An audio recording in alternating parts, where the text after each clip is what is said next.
Crockery. I can't look at you. I keep my eyes on crockery. Notice you are split between glass, chrome, china. Your index finger, a pink glow in the salt cellar's skirt.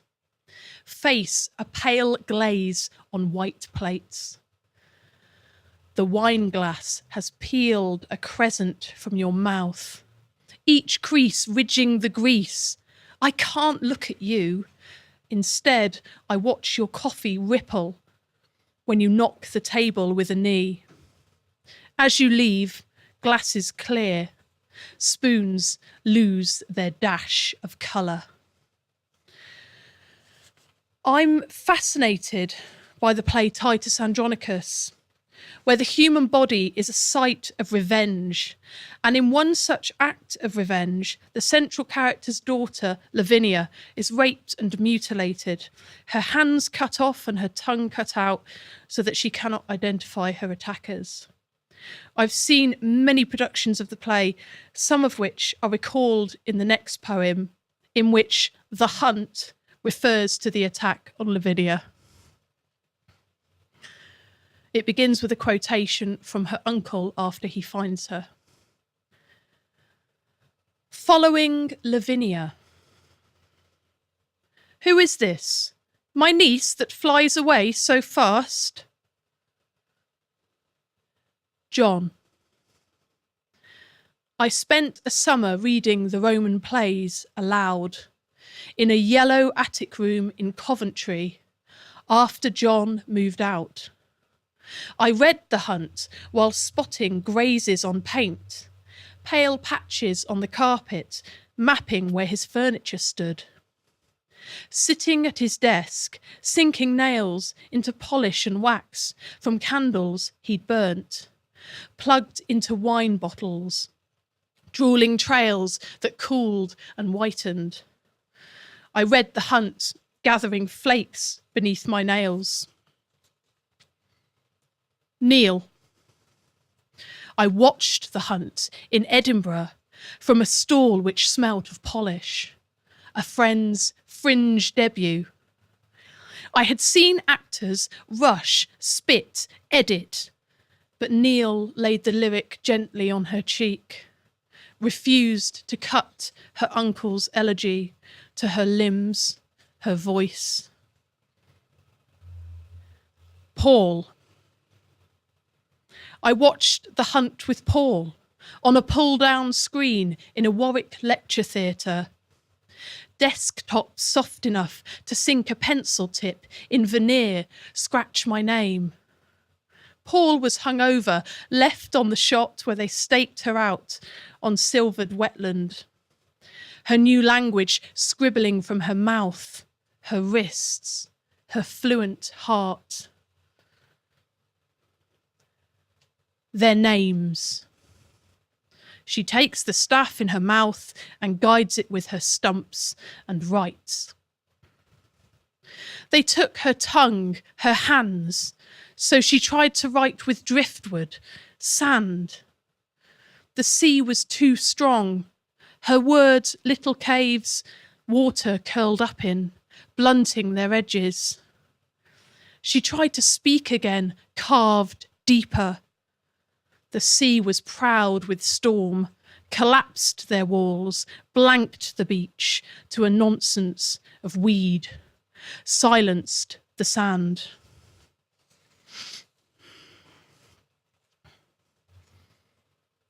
One of the themes of the collection is water and waterways, or lack of water, as in the next poem. Dry. I didn't expect you to breach the dam, loosen my banks until my clay unclenched, dropped its stash of rocks. You sleeked my snarls of algae, brought a lush hiss to my throat, brown trout wafting their bodies. You eased my bite, sighs of silt slid from pebble seams. I breathed other salts, sediments, floated light, was creamed with moon. Then you were gone, sun stealing you, leaving me slithers, patches, where my sand tried to keep you. Small darknesses tucked beneath my rocks, shrinking day by day. As I said to Chrissy, I love going back to the Forest of Dean, and I just had to write a poem about the home I grew up in.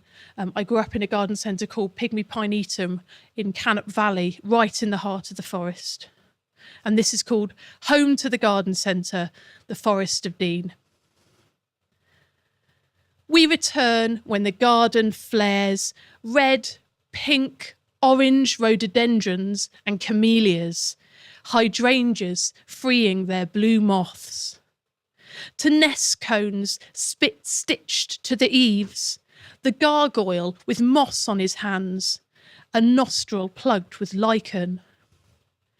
We return to paths ribbed with sleepers, bogey wheels spiked with cogs rusting on stream banks. To locked coal mines, unworked, cream-faced quarries, a forest still oozing iron, bedrocks greased with ore. We return to boss-eyed boar rutting on the verge, piglets with humbug stripes, to hunting, salt licks, culls, white flickers in the tails of fallow deer. We return to the stuccoed house, 2 miners' cottages knocked through, to the stutter of her singer as she hems liberty prints for curtains, cushion covers, foot dipping, rising on the treadle. We return to her ceramic bowl beside the Belfast sink, shaped like a bellflower, black with tadpoles every spring, their mouths opening holes in the surface, their tiny sucks on our fingertips.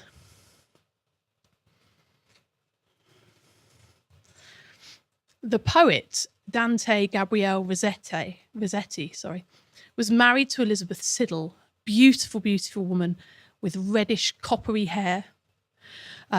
His muse for many of his paintings, but also for his poetry. And when Elizabeth Siddal died, as a romantic gesture, Gabriel Rossetti buried his book of poetry in her hair. 7 years later, realising it was some of his finest work, he paid men in beer to exhume her to fetch the book. I could not resist writing a poem for poor Lizzie, and this poem is about various kinds of exhumations. Lizzie. I read of Dante Gabriel Rossetti tucking a book in Lizzie's hair.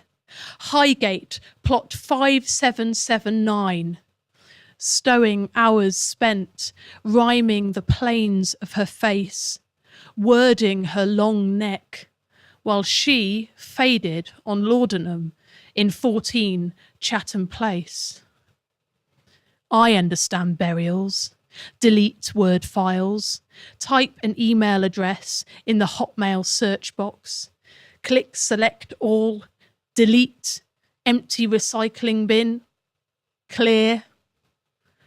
After 7 years, he paid men in beer to prize the grave slab, spade glints knifing loam as they picked out his lyric to her lips, her auburn hair.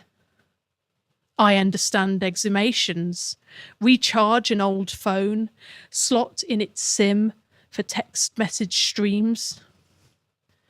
They plucked out his book with a Bible and a worm, leaves edged red, bound in calf skin, disinfectant reek when he unpeeled the rags. I open blank documents, select, copy, emails, text messages, paste old words to clean screens. He chose a new typeset, edited his metaphors for her lips, filled wormholes with new words for her hair, tweaked his meter to quicken her pulse. I understand edits, delete, replace, retype, right-click for synonyms, select all, scroll for Times New Roman.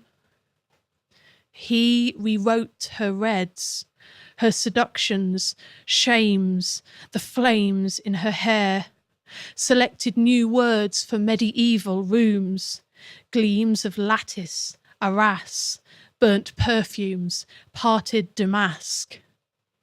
I spell check, save as, rename, print, close, shut down. And finally, just to take you back to the forest, this last poem is about growing up in the garden centre and the various wildlife encounters we had there. And this poem is for my dad. Rescues. Fallow doe caught in the boundary fence. Fetlock trapped in the top straining wires. Wind plucking her fur as my father squeezed wire cutters until they bit, freed her to bolt, streak into bracken. Barely their weight of the pipistrel he scooped from the outdoor loo, as if a bit of night had torn away, wafted through. Their roost in the unused loft, tucking through the wrong hole, shadows in ceiling corners, black fruits he gently unpeeled to show us wings laced with limb. House martin chicks fledging early from the mud bowl of the nest, spit wattled to rafter and wall, too keen to muscle for flight. Picked from gaps in stacked compost pallets, soft tickle on your palm, the texture of breath, heartbeats batting his hand. There's nothing there, no weight in them, same with anything that flies. His gloved hands click-locking a stepladder, placing them back in the wrong nest, hoping they'd be adopted. Birds, shrews, mice pried from the white portcullis of the cat's teeth. Tiny bump of their pulse on his fingertips, thimble hearts pumping, final millilitres of blood. Black bathtub spiders peeping legs through gaps in the tunnel of his thick tan fingers. A fractured buzzard by Cannock Brook, cowled in a bath towel. His 3 daughters calling to him from their cities, shrill cry of the phone, his voice still brummy soft, saving us each time. Thank you.